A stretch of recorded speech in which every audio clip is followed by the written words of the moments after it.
योग आयुर्वेद में आपका पुनः स्वागत करता हूं एक नई औषधीय जानकारी के साथ। तो दोस्तों, आप इस पौधे को देख लो। ये वर्ष के बाद उगने वाला पौधा होता है और ये उष्णकटिबंधीय प्रदेशों में पाया जाता है। ये भूमि पर कूड़े करकट, नदी के किनारे या समूह में ये ज़्यादा उगा हुआ दिखाई देता है। इसके पौधे में से एक विशेष गंध आती है। इसके पत्ते आप मसलेंगे तो एक प्रकार का आग्रह गंध आती है। कहीं कहीं इसके कोमल पत्तों का साग बनाकर खाया जाता है।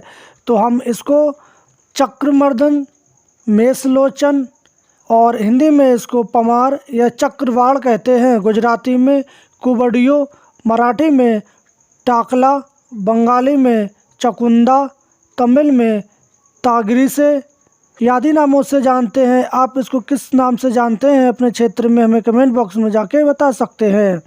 तो ये चक्रवर्धन, ये पमार का पौधा 1 से 5 फीट ऊंचा और 1 वर्षीय होता है। इसके पत्र संयुक्त, पर्णवर्त, 2 ग्रंथि युक्त और 3 जोड़ों में होते हैं। 1 से 2.5 इंच लंबे और आगे से गोलाकार होते हैं। ये वर्षा ऋतु में इसके पत्ते जोड़े के एक साथ या एकाकी मटमैले पीले रंग के आधा इंच व्यास के पुष्प निकलते हैं। इसकी फलियां 6 इंच लंबी होती हैं और ये षष्ठकोणीय अग्रभाग से नुकीली और कुछ मुड़ी हुई होती हैं। प्रत्येक फली में भूरे रंग के लंबे गोल बीज, जिनके दोनों किनारों पर तिरछे कांटे से होते हैं।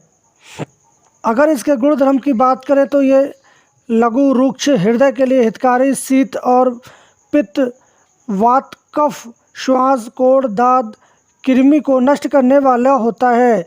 इसके फल गर्म व चरपरे होते हैं और कोढ़, खुजली, दाद, विष, वात, गुल्म, खांसी, कृमि, श्वास, इन सभी रोगों को ये हरने वाला होता है।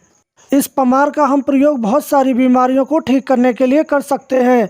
अगर आपको अधशिशि दर्द है तो आप ऐसे में इसके 20 से 25 ग्राम बीजों को कंजी में पीसकर मस्तक पर लेप लगाते हैं तो उसमें काफ़ी लाभ होता है। कंठमाला होने पर आप पमार के 10 से 12 पत्तों को फिटकरी तथा सेंधा नमक मिलाकर थोड़े जल के साथ पीस गुनगुनी टिकिया बनाकर कंठमाला की गांठों पर आप नित्य बांधते हैं तो उससे काफ़ी लाभ होता है।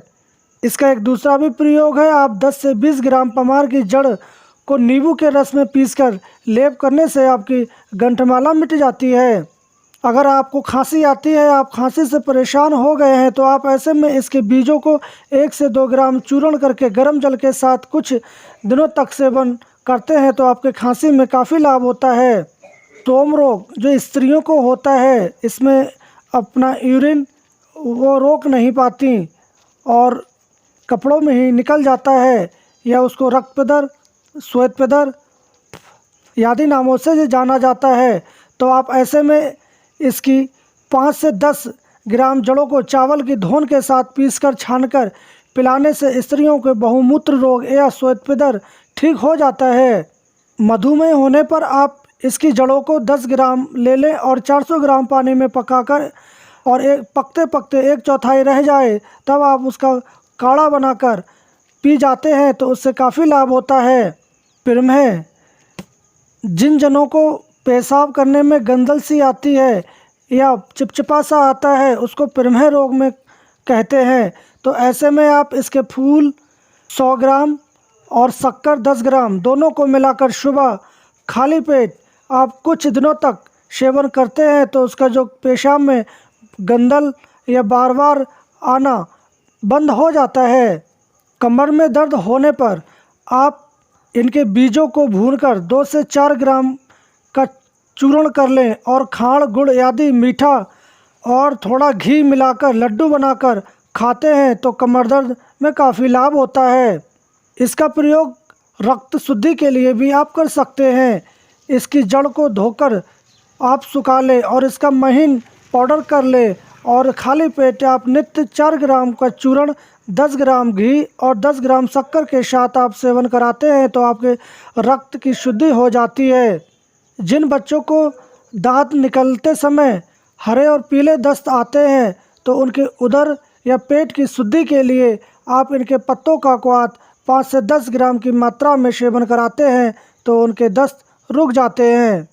शीत पित्त या अल्टीकेरिया होने पर आप इसकी जड़ का महीन चूर्ण 2 से 4 ग्राम की मात्रा में घी मिलाकर आप सेवन कराते हैं तो आपकी शीत पित्त मिट जाती है। आपके शरीर पे पुराना से पुराना दुर्गंध युक्त जख्म हो जाता है तो आप 8 से 10 पत्तों को अरंडी के तेल में भूनकर आप इसकी पुलटश बनाकर बांधते हैं तो इससे काफ़ी लाभ होता है। अगर आप सूज जाते हैं, आपके पूरे शरीर पर स्वेलिंग आ जाती है तो आप ऐसे में इसके पत्तों को जल में उबालकर और निचोड़कर उस जल को 50 ग्राम की मात्रा में आप सेवन कराते हैं तो आपके सारे अंग या सर्वांग शोथ उतर जाता है। ये औषधि चर्म रोग, स्किन प्रॉब्लम के लिए रामबाण मानी जाती है। तो आपके स्किन प्रॉब्लम होने पर आप पमार के 200 ग्राम पंचांग को कुचलकर 400 ग्राम मक्खन वाली दही में मिलाकर 3 से 4 दिनों तक मिट्टी की पतीली में रखकर छोड़ दें और 4 से 5 दिन के बाद आप 2 बार इसको उपटन की तरह दांत के स्थान पर मलें और घंटों बाद पानी से धो डालें तो 4 से 5 दिन में ही दांत मिट जाता है। चर्म रोग वालों को इसके पत्ते का साग बनाकर खाना भी गुणकारी होता है।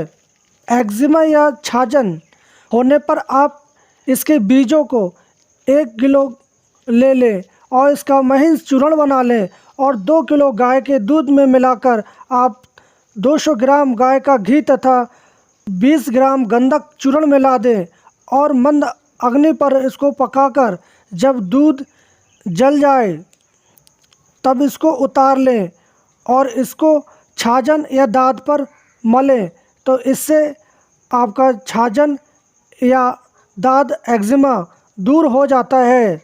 कुष्ठ होने पर आप इसके 10 से 20 ग्राम बीजों को दूध में पीसकर अरंडी का तेल मिलाकर लेप करने से आपके सभी प्रकार के कुष्ठ रोग नष्ट हो जाते हैं।